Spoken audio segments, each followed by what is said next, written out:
By show of hands, does anyone here come from a big family? How many siblings are we talking? 5? 4? All right.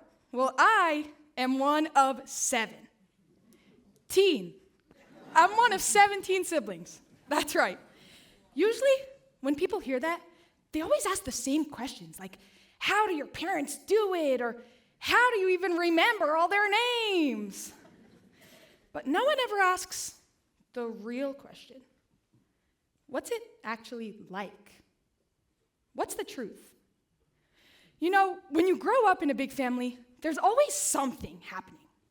Inside jokes, chaos, never a quiet moment. But in all that noise, you start to hear a lot of voices, and not the helpful kind. Like when I'd cook dinner for me and my siblings, if I didn't make enough for everyone, I was selfish. You only ever think about yourself.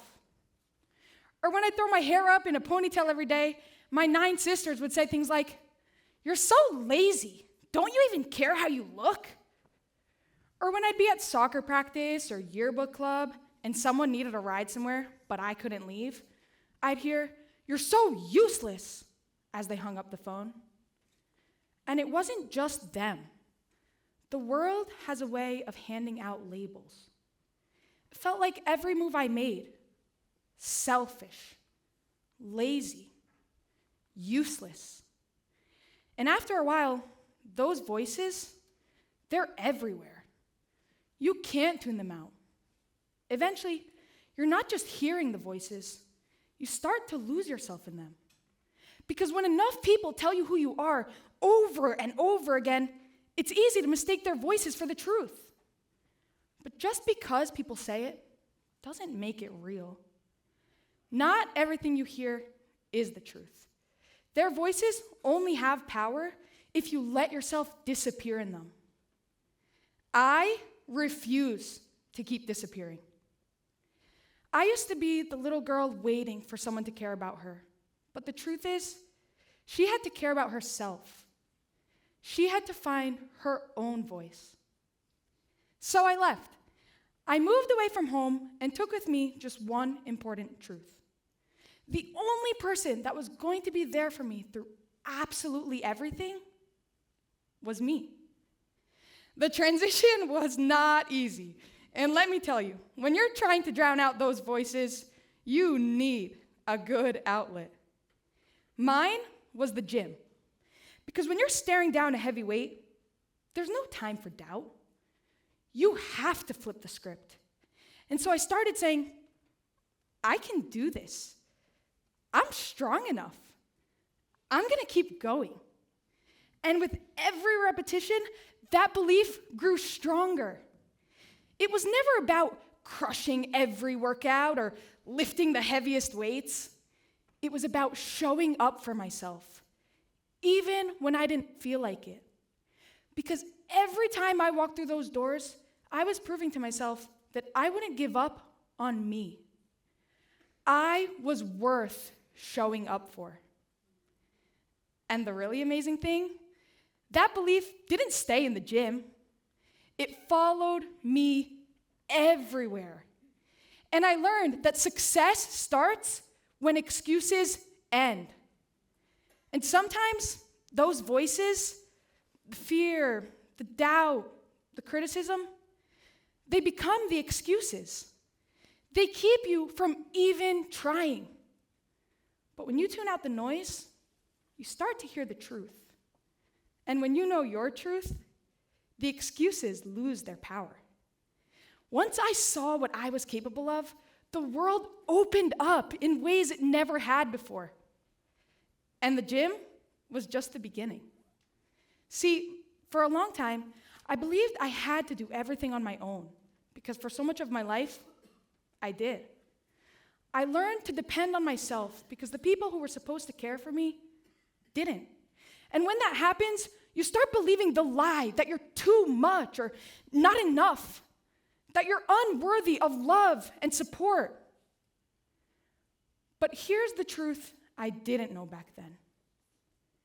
You actually don't have to carry it all alone. I used to think strength meant handling everything by myself. But I've learned that real strength is allowing yourself to be seen and asking for help when you need it. When I embraced my truth, I created space for the right people to meet me there. Not to save me, but to walk alongside me. Their presence didn't make me who I am. It gave me the space to become it for myself. They taught me that real connection doesn't come from being perfect. It comes from being real. And unlearning those old voices, I didn't do that alone either. Therapy helped me realize the truth about those negative beliefs. They were never mine, and I didn't have to carry them anymore. Because those voices, we aren't born with them. They come from the world around you. And we're taught to care so much about other people's opinions. But honestly, who cares? Say it with me. Who cares? I mean, seriously, who cares? Because I've learned that people will always have something to say, no matter what you're doing. And that's the power of tuning out the noise. When you stop accepting those voices as your own, when you stop shaping yourself around other people's expectations, you start to find your truth. And when you have your own strength and confidence, you start to attract experiences and opportunities that align with that truth.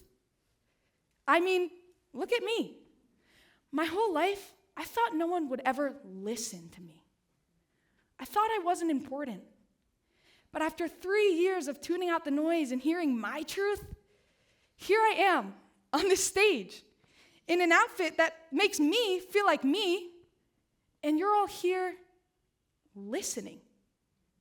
That is pretty powerful. So think about this. When do you feel most you? Is it when you're moving your body, baking, spending time outside, maybe playing an instrument? Whatever it is, make time for those things. Because those small moments, they add up.